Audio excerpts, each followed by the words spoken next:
फिर helping verb present tense में क्या हेल्पिंग वर्ब लगती है? इज आर एम में से एक लगी, एक है तो इज। फिर थर्ड फॉर्म ईट है, ईट की थर्ड फॉर्म ईटन। फिर बाय लिख के सब्जेक्ट लिख देते हैं। A fig is eaten by Riya. Fig मतलब अंजीर एक फल होता है। देखा सुलभ। जैसे अभी अगर नेगेटिव होगा, सुनो, Riya does not eat a fig, Riya अंजीर नहीं खाती है, तो इसमें भी देखो ऑब्जेक्ट पहले क्या, ए फिग, हेल्पिंग वर्ब इनमें से लगी इज आर एम में से इज। फिर नहीं है तो नॉट, ईट की third form eaten, a fig is not eaten by Riya. अब तुम्हारा इंटेरोगेटिव दे रखा है, डज रिया ईट, तो इंटेरोगेटिव में हेल्पिंग वर्ब इनमें से ही लगी इज आर एम में से, ठीक है। सबसे पहले मैंने बताया क्या लिखा जाता है, ऑब्जेक्ट, लेकिन इंटेरोगेटिव इसलिए ऑब्जेक्ट के हिसाब से हमें helping verb is are am में से हेल्पिंग वर्ब लगेगी शुरू में। ए फिग है, एक है तो इज अ फिग, फिर थर्ड फॉर्म ईटन बाय रिया और क्वेश्चन मार्क। अभी करवाऊंगी ना, अभी सिर्फ नॉर्मली समझा रही हूँ, बाकी कॉपी में करवाऊंगी मैं लिखवा के ना, तो समझ आ जाएगा तुम्हें। अभी ऐसे ही समझ लो बस। तुम्हारा सिर्फ सिंपल सिंपल के दे रखे, प्रेजेंट टेंस दे दिया सिंपल, सिंपल पास्ट का दे रखा है, सिंपल फ्यूचर, तीनों इंडेफिनिट के ना, तीनों के बस सिंपल के ही दे रखे हैं, बाकी और किसी के नहीं दे रखे। अभी सिलेबस में इतना ही है तुम्हारे में। हमारे में तो मैम ग्रामर को छू भी नहीं रही है, इतना ही है बस। है तो ये तन्मय के में भी आएगा आगे, तो अभी मैम हमारे में छू भी नहीं रही है इंग्लिश ग्रामर, तो मैं छूने दो, हमें नहीं याद, तो हम बोलते बढ़िया बात ही नहीं होगी। नहीं फिर क्यों नहीं करवा रही? अब जैसे पास्ट टेंस में तुम समझ जाओगे, अगर सेकंड फॉर्म दे रखी है तो समझ ही जाओगे भी पास्ट का सेंटेंस है, ठीक है। तो पास्ट वाली में हेल्पिंग वर्ब क्या रखती है, वॉज या वर, और थर्ड फॉर्म इसमें is are am third form लगानी है जब प्रेजेंट का अगर हम पैसिव बना रहे हैं, और इसमें वॉज या वर लगा के बनेगा। और अगर तुम्हारा फ्यूचर का है तो विल या शैल लगा के, विल बी या शैल बी भी लगेगा साथ में, थर्ड फॉर्म सब में लगती है पैसिव में, ठीक है।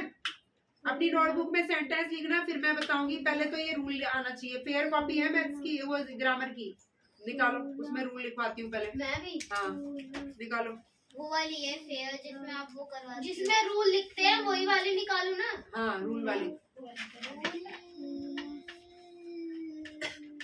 तुम देना भाई अपनी इंग्लिश ग्रामर की बुक। एक ये वाली जिसमें हम रूल्स लिखते हैं, ये वो वाली जिसमें हम टेंस बनाते हैं, रूल वाली देना। अच्छा तो फिर मेरी वो है, पहले तो सब्जेक्ट से जो ऑब्जेक्ट बनेगा ये उतार लेना।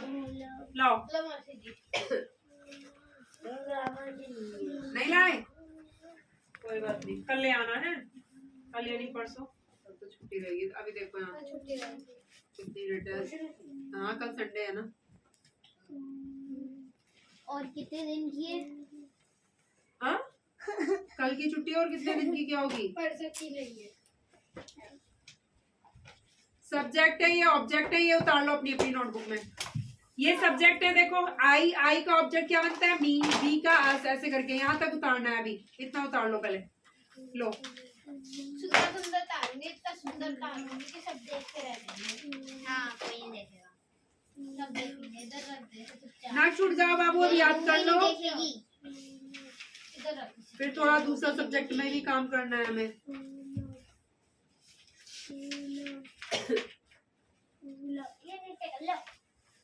कोई नहीं,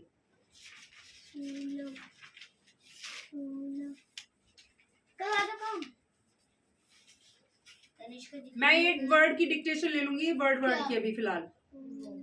सुन लूं पहले मैं तुम्हारा ये है, सुन लूं ये हिंदी का है। क्या बोल रहे हो बताओ, दर्द हो रहा है? टच मत करो, हाथ लगाते ही तो दर्द होगा तुम्हारे, और गेट से दूर रहो और लगा जाएगा फालतू में। क्या बोल रहे हो भाई? घर जा रहे थे, घर जाना है? अब कुछ नहीं हो रहा है, इतनी देर में तो ठीक हो जाता है।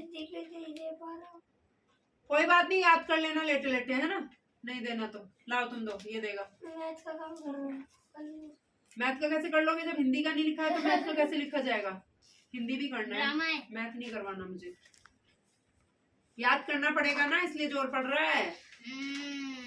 मैथ्स में तो कर लेगा फटा, मैथ्स के लिए देखो सही है तबियत, हिंदी के लिए खराब है ना। उसमें भी याद करना है, याद करना क्या लिखना है, याद करना है। तो मैथ्स तो कर लेंगे, कोई दिक्कत नहीं है, और हिंदी आज पढ़ने में दिक्कत मुर्गा आएगी। नहीं है, आज बकरी बनेगी। जो आसानी से मिल जाए, आज मुझे चेयर बनाना। हाँ, जो आसानी से मिल जाए, ये सब पर तुम्हें ना हंसना नहीं चाहिए बिल्कुल भी फिर।